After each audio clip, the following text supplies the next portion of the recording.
नमस्कार, मैं दीपक शर्मा और मेरे YouTube मंच पर आपका स्वागत।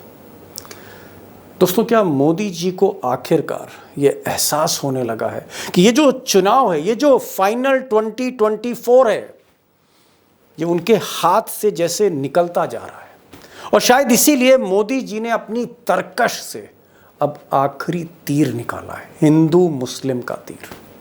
और आजकल वो निशाना साध साध कर ये तीर चला रहे हैं अपनी हर रैली में, हर मंच पर। मोदी जी आजकल हिंदू मुस्लिम का तड़का लगाना नहीं भूलते। और आप कह सकते हैं कि माहौल गर्म करने के लिए, खासकर तीसरे फेज के बाद माहौल गर्म करने के लिए मोदी जी ने अब हर सीमा, जी हाँ, हर सीमा, मर्यादा की हर सीमा जैसे लांघ लियो। और आपको ताज्जुब होगा यह जानकर कि आज की रैली में मोदी जी ने यहां तक कह दिया कि अगर कांग्रेस वापस आ गई, जी हाँ, वो हिंदुओं को मैसेज दे रहे थे 2024 में अगर कांग्रेस वापस आ गई, जी हाँ, मोदी की जगह कांग्रेस आ गई, तो राम मंदिर, अयोध्या के राम मंदिर में बाबरी मस्जिद का ताला लगा देगी कांग्रेस। मंदिर पर मस्जिद का ताला लगा देगी। मोदी को 400 सीटें चाहिए ताकि कांग्रेस अयोध्या में राम मंदिर पर बाबरी ताला ना लगा दे। अब मोदी जी यहीं नहीं रुके, उन्होंने यहाँ तक कह दिया, जी हाँ, माहौल गर्म करने के लिए मोदी जी ने यहाँ तक कह दिया कि एक तरफ वो राम राज्य ला रहे हैं और दूसरी तरफ जो इंडिया अलायंस है, ये सिर्फ और सिर्फ वोट जिहाद कर रही है, वोट जिहाद हो रहा है इस देश में। और ये भी कह गए कि हिंदुस्तान की जो क्रिकेट टीम है, जो इंडियन क्रिकेट टीम है, अगर कांग्रेस आई, अगर इंडिया अलायंस आई, अगर तेजस्वी आ गए, अखिलेश यादव आ गए, राहुल गांधी आ गए, उद्धव ठाकरे आ गए, शरद पवार आ गए, तो इंडियन क्रिकेट टीम में धर्म के आधार पर, मजहब के आधार पर खिलाड़ी खिलाए जाएंगे। इंतहा देखिए आज मोदी जी की। कांग्रेस का इरादा खेलों में भी अल्पसंख्यकों को प्राथमिकता का है। यानी क्रिकेट टीम में कौन रहेगा, कौन नहीं रहेगा, ये कांग्रेस अब धर्म के आधार पर तय करेगी। दोस्तों, मोदी जी कोई बात ऐसे ही नहीं कहते हैं, उसके पीछे एक मकसद होता है, उसके पीछे गहरी सोच होती है, गहरी चाल होती है। तो सवाल सबसे बड़ा आज का ये है कि क्या मोदी जी चुनाव की रेस में पिछड़ रहे हैं और इसलिए सांप्रदायिक ध्रुवीकरण, कम्युनल, जी हाँ, सांप्रदायिक ध्रुवीकरण कर रहे हैं। और उनकी कोशिश है कि मुस्लिम कर कर इस देश के हिंदुओं को कंसोलिडेट करें। क्या हिंदू छिटक रहा है, उनका वोटर उनसे छिटक रहा है, उसको कंसोलिडेट करने के लिए मोदी जी हिंदू मुस्लिम का कार्ड खेलने पर मजबूर हो गए हैं। और इससे बड़ा सवाल ये है, इससे भी बड़ा सवाल ये है कि जो मजबूरियां हैं मोदी जी की, ये मोदी जी जो कर रहे हैं बतौर बहैसियत प्रधानमंत्री, क्या हम इसको यूं समझें कि मोदी जी चुनाव में, बीजेपी चुनाव में पिछड़ रही है और इस तीर के अलावा, हिंदू मुस्लिम के तीर के अलावा, मोदी जी के पास अब कोई तीर नहीं बचा है। अब दोस्तों, इससे पहले कि मैं बड़ी खबर की तरफ आगे बढ़ूं, मैं चाहता हूं कि मोदी जी का ये जो तीर है, जो निशाना साध कर वो चला रहे हैं, सच्चाई ये है कि तीर निशाने पर लग नहीं रहा, इस तीर का भी असर नहीं हो रहा। ये आप मोदी जी की, आप कह सकते हैं, दुर्भाग्य देखिए, बदकिस्मती देखिए कि जो तीर, आखिरी तीर है, वो भी निशाने पर लग नहीं रहा, उसका भी असर नहीं हो रहा। अब ये तो मैं एक्सपर्ट के साथ डिसाइड करूंगा, लेकिन मोदी जी आखिर हिंदू मुसलमान पर क्यों आ गए?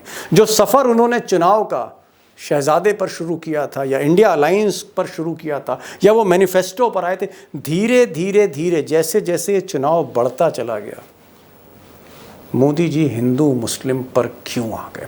नंबर एक कारण यह है कि पहले फेज की तरह और दूसरे फेज की तरह आज जो तीसरा फेज खत्म हुआ है, बीजेपी के पॉकेट्स में, बीजेपी के इलाकों में वोटर उत्साहवर्धक नहीं दिखा, ये रिपोर्ट है। यानी कहीं ना कहीं तीसरे चरण में भी मोदी जी पिछड़ते जा रहे हैं। और आप कह सकते हैं कि चुनाव ऑलमोस्ट आधा हो चुका है, 52% सीट्स पर चुनाव हो चुका है, यानी चुनाव की जो नदी है आधी पार हो चुकी है और मोदी जी को कामयाबी नहीं मिल रही। मोदी जी जिस वोटर की तलाश में है बूथ तक ले जाने के लिए, वो अब तक वो कामयाब नहीं हो पा रहे। तो ये एक प्रमुख रीज़न है। और रीज़न नंबर 2, कारण नंबर 2, कि महाराष्ट्र जैसा स्टेट जहाँ पिछली बार मोदी जी 41 सीटें लाए थे, चुनाव ऑलमोस्ट फंसा हुआ है। कुछ लोग कह रहे हैं कि मोदी जी हो सकता है 15 सीट भी ना ला पाएँ इस बार। और अगर महाराष्ट्र में उद्धव ठाकरे की लहर चल रही है मोदी जी की जगह, तो समझ लीजिए कि महाराष्ट्र में कहीं ना कहीं मोदी जी मात खाने वाले एक बड़े राज्य में। इसी तरह से अगर आप उत्तर प्रदेश देखें तो जिसे कहा जा रहा था कि क्लीन स्वीप मोदी जी कर रहे हैं, वहाँ पर इस वक्त एनडीए वर्सेस इंडिया का टफ बैटल है। उसके बारे में मैं आप पे आगे बात करूँगा। इसी तरह से बिहार में अगर आप देखें तो बिहार में तो खेल ही पलट रहा है और सच्चाई ये है कि बिहार में नीतीश कुमार फिर से बड़ा खेल करने जा रहे हैं। हो सकता है कि नीतीश कुमार 4 जून को मोदी जी की जगह तेजस्वी यादव के साथ खड़े हों। इसी तरह से बंगाल में भी बीजेपी को कामयाबी हाथ नहीं लग रही। और इन सब के बीच एक बड़ी खबर जिसने मोदी जी को आज झटका दिया वो ये है कि हरियाणा में जहां उनकी सरकार है, हरियाणा में जहां बीजेपी की सरकार है, वहां 3 इंडिपेंडेंट एमएलएज ने आज सरकार से समर्थन वापस ले लिया। बीजेपी के सरकार से समर्थन वापस ले लिया, कांग्रेस की तरफ चले गए। और ऐसा कहा जा रहा है कि हरियाणा में जो सरकार है बीजेपी की, वो 4 जून से पहले कभी भी गिर सकती है। यह है इस वक्त देश की पल्स, जहां मोदी जी हर मोर्चे पर मात खा रहे हैं। और दोस्तों एक और अहम बात, मोदी जी ने जो कार्ड चला है हिंदू मुस्लिम का कार्ड, भरी हताशा में, फ्रस्ट्रेशन में, ये कार्ड भी उनका निशाने पर क्यों नहीं लग रहा? हिंदू मुस्लिम का कार्ड भी असर क्यों नहीं कर रहा इस बार? Big question. और मुझे लगता है कि यहीं पर ये जो पूरा चुनाव है, जहां बीजेपी थोड़ी पिछड़ती हुई दिख रही है, बैकफुट पर दिख रही है, क्या कारण है कि बीजेपी जो है वो कहीं ना कहीं बीच मझधार में, चुनाव के बीच मझधार में, बीचों बीच कहीं फंस गई है? और क्या इस बार मोदी जी जो 400 पार की बात कर रहे थे, क्या वो 300 पार भी नहीं जा रहे? 300 पार छोड़िए, क्या 270 पार भी नहीं जा रहे? वाकई कश्ती कहीं ना कहीं फंस गई है मझधार में।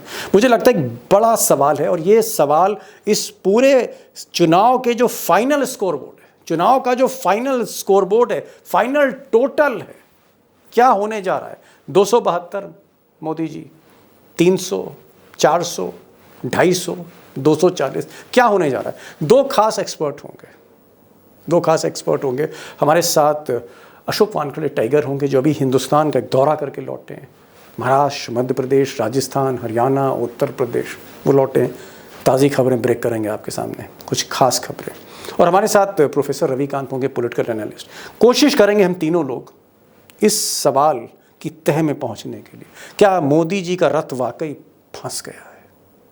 टाइगर, मैं देख रहा हूं कि जब शुरुआत मोदी जी ने की थी इस चुनाव की, उस वक्त उनका भाषण कहीं ना कहीं इंडी अलायंस पे था, घमंडिया गठबंधन पे था, शहजादे पर था, कांग्रेस पर। लेकिन धीरे धीरे धीरे वो मैनिफेस्टो से निकलते हुए अब वो खुलकर हिंदू मुसलमान की बात कर रहे हैं। उन्होंने जो चौंकाने वाला बयान दिया है कि अगर कांग्रेस सत्ता में आ गई तो राम मंदिर पर बाबरी मस्जिद का ताला लग जाएगा, मंदिर नहीं रहेगा, मस्जिद आ जाएगी। वो कह रहे हैं कि हिंदुस्तान की क्रिकेट टीम में मुसलमान खेलेंगे। इस तरह की बातें हो रही। आपको क्या लगता है कि ये हताशा का भाषण है?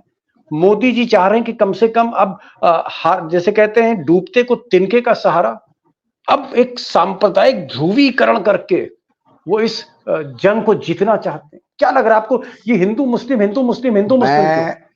मैं बहुत ही सीधा स्ट्रेट बोलने का आदी हूं। ये आखिरी जो आपने बोला ना, डूबते को तिनके का सहारा, वो भी नहीं है। ये हार की बौखलाहट से संतुलन खोने की बात है। 2 बातों से मैं बोलता हूं, संतुलन खोने की बात है। ये कह रहे थे कि मंदिर पे ताला लग जाएगा। किसने कहा ताला लग जाएगा? ये प्रमोद कृष्णन ने कहा कि मैंने राहुल गांधी को सुना था बोलते थे कि हमारी सत्ता आ गई तो हम राम मंदिर पे ताला लगा देंगे। ये किसने कहा? प्रमोद कृष्णन। ये प्रमोद कृष्णन वो पाखंडी संत है भगवे में, जो जब कांग्रेस से कुछ मिलता है तो साथ में रहते, जब नहीं मिलता है तो ये आहत हो गए। इनका मोदी हिंदू की प्रेम गोद में कितना बैठ है गए। देखिए। ये आहत क्यों हो गए? क्योंकि इनविटेशन आने के बाद आप अयोध्या नहीं गए, इसलिए आहत हो गए। वह आहत होने के लिए भी इनको एक समय लगा। यदि इनविटेशन मिला और आप नहीं गए, इस पे इतने आहत हो कि आपने भाजपा ज्वाइन कर ली, ये तो बहुत बड़ी बात थी। जब राहुल गांधी ने ये कहा कि हम मंदिर पे ताला लगा देंगे, उसी समय झटक के बोलना चाहिए था, चल राहुल गांधी छोड़ दिया तुझे, तुम्हारी हिम्मत कैसी हुई है बोलने की, मैं चला बीजेपी के साथ। क्यों नहीं बोला? ये मनगढ़ंत बात है। सर्वोच्च न्यायालय के निर्णय पे जो मंदिर बना है, उसमें यूं ही कोई सरकार ताला नहीं लगा सकती। दूसरी महत्वपूर्ण बात, जिसके पिता ने ताले खुलवाए हो, वो बेटा ताला लगा नहीं सकता। राहुल गांधी अपने पिता राजीव गांधी की कितनी इज्जत करता है, ये किसी को बताने की जरूरत नहीं, किसी को बताने की जरूरत नहीं है। सारी कांग्रेस पार्टी जानती है अपने पिता के प्रति कितना संवेदनशील है वो इंसान। तो उसके पिता ने खोले हुए ताले कैसा बंद करेगा? सर्वोच्च न्यायालय के निर्णय के खिलाफ कैसा जाएगा? मोदी ऐसा कह क्यों रहे, मैं ये पूछ रहा हूं। क्या मोदी, मैंने मजबूरी बोला संतुलन खो गया है सर। ये तिनके का सहारा नहीं है, हिंदू मुसलमान नहीं हो रहा इस देश में। नहीं, लेकिन हिंदू मुसलमान करके उसको क्या मिलेगा? क्यों कराना चाह रहे हैं? नहीं हो रहा है, ये वो जान गए हैं। हिंदू मुसलमान नहीं हो रहा, ये जान गए हैं। जब हिंदुओं का मंगलसूत्र खींच के मुसलमानों को महिलाओं में बांटा, उसके बाद भी कुछ नहीं हुआ, तो ये संतुलन खोने का बेहतरीन उदाहरण है। संतुलन खोने का बेहतरीन। अब मैं रविकांत जी के पास जा रहा हूँ। रविकांत जी, आपको क्या लगता है, आज जैसे मोदी जी इस तरह का भाषण दे रहे हैं, हिंदू मुस्लिम, जो टाइगर ने बताया, हताशा है। उधर मैं देख रहा हूँ कि योगी के उत्तर प्रदेश में कई जगह, संभल में और बहुत से ऐसी जगहों पर मुस्लिम्स पर लाठीचार्ज हुई है, और कई ऐसी घटनाएं भी हुई हैं जहां पर वोटर लिस्ट में उनका नाम नहीं, किसी ने पर्ची फाड़ दी तो लाठी पड़ गई उनको वोटिंग सेंटर पे, बूथ पर। आपको लगता है कि ये जो हिंदू मुसलमान करने की कोशिश, या दंगा कराने की कोशिश, या चुनाव को एक कम्युनल पोलराइजेशन कराने की कोशिश, क्या वजह है डॉक्टर साहब की मोदी को कामयाबी नहीं मिल रही? संभल में जो हुआ, और भी कई स्थानों से खबरें आ रही हैं कि वहां पर लाठीचार्ज किया जा रहा है, वोट नहीं डालने दिया जा रहा है, और ये दूसरे फेज के बाद ही शुरू हो गया था। दूसरे रेड कार्ड इशू किए गए, बदायूं में 40 प्रधानों को पकड़ करके बंद कर दिया गया। ये दरअसल 2 फेज के चुनावों में भारतीय जनता पार्टी की जो दुर्गति हुई है, जो उसके आ रहे हैं निकल करके, उस वजह से फिर ये हुआ कि आप वोट डालने न दिया जाए। और मोदी जी ने जो बोला ना कि ये वोट जिहाद कर रहे हैं, ये किसको संबोधन है? ये संबोधन 2 तरह के लोगों को है। एक तो जो खास करके संघी माइंडसेट के लोग हैं, वो जो इतनी गर्मी में वोट डालने नहीं जा रहे हैं उनको। दूसरा जो प्रशासन है, खास करके पुलिस प्रशासन, दे रहा हूं तुम्हें, जिसके दिमाग में ये सांप्रदायिकता लंबे समय से पैदा की जा रही है, तो उसको ये निर्देश था कि साहब ये वोट जिहाद कर रहे हैं तो लाठियां मारिए, रोकिए, वोट ना डालने।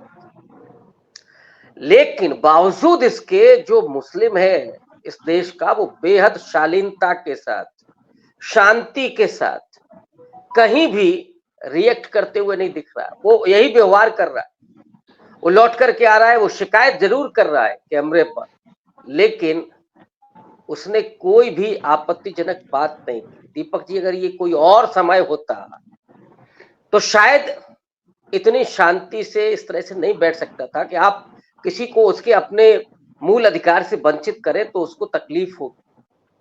कर्फ्यू लग गए होते अगर कोई और दौर होता।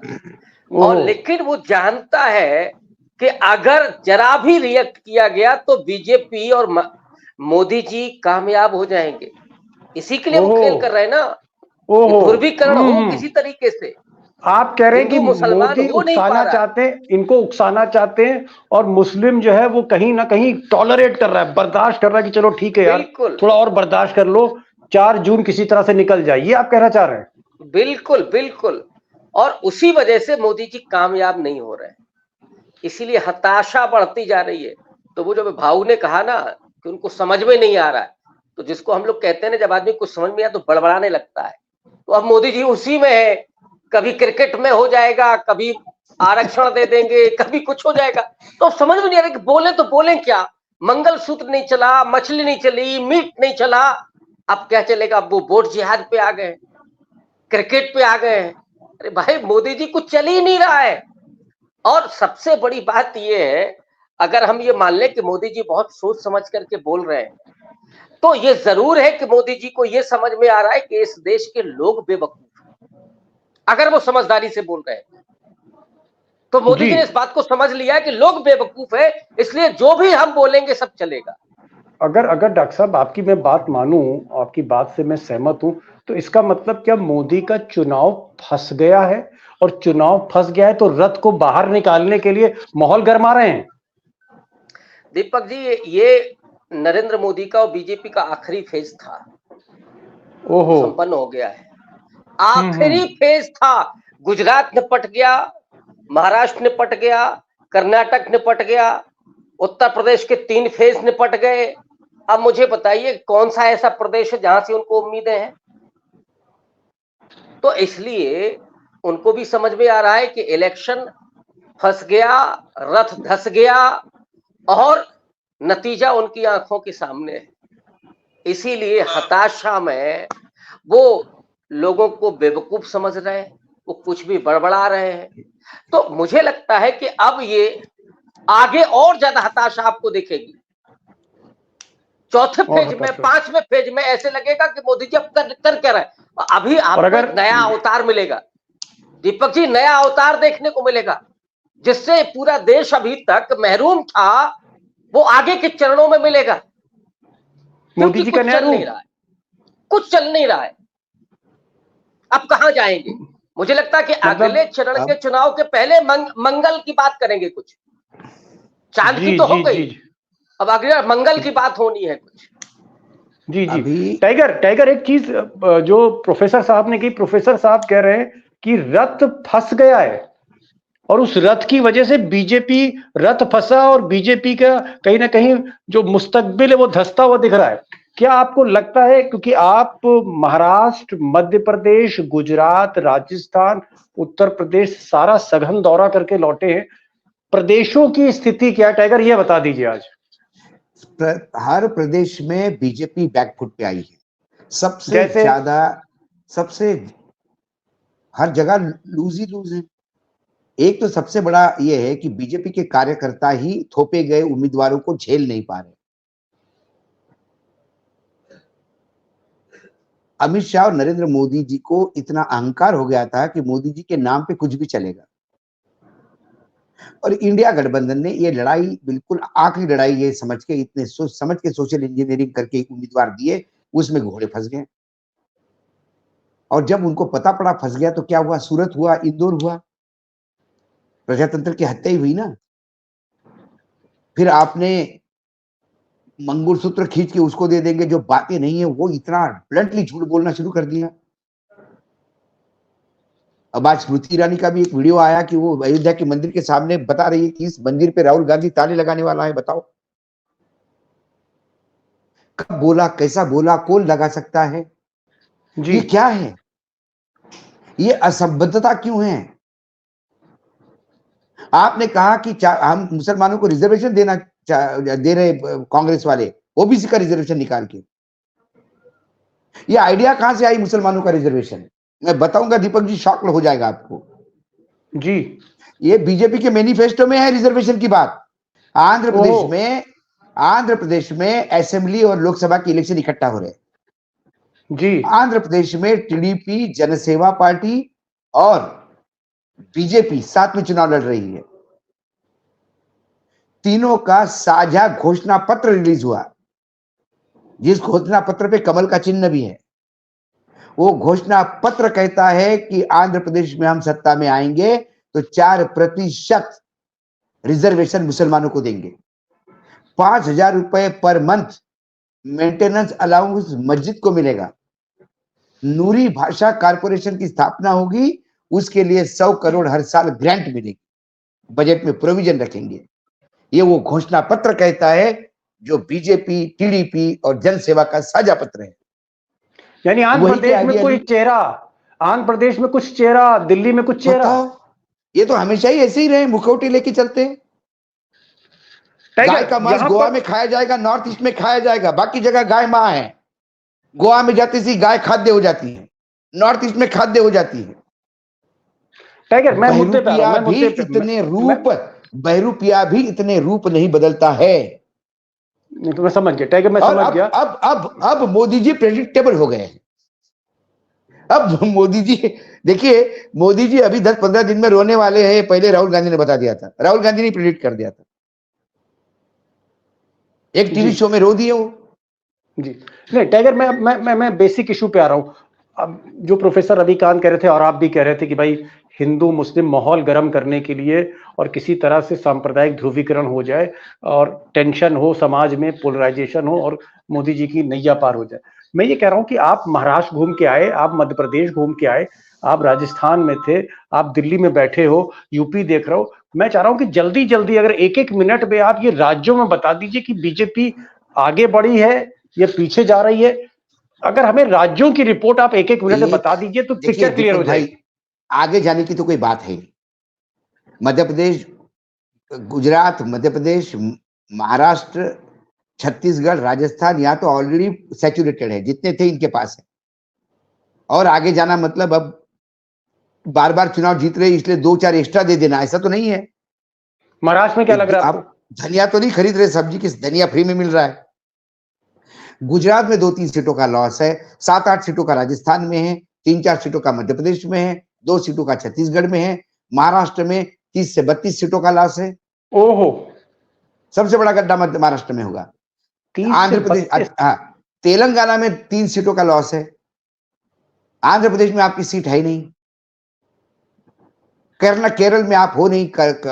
कर्नाटक में आपके पास जो ज्यादा से रिवर्स स्वीप हो रहा है इस बार, जो पिछले बार इंडिया गठबंधन कांग्रेस के पास था वो आपके पास आएगा।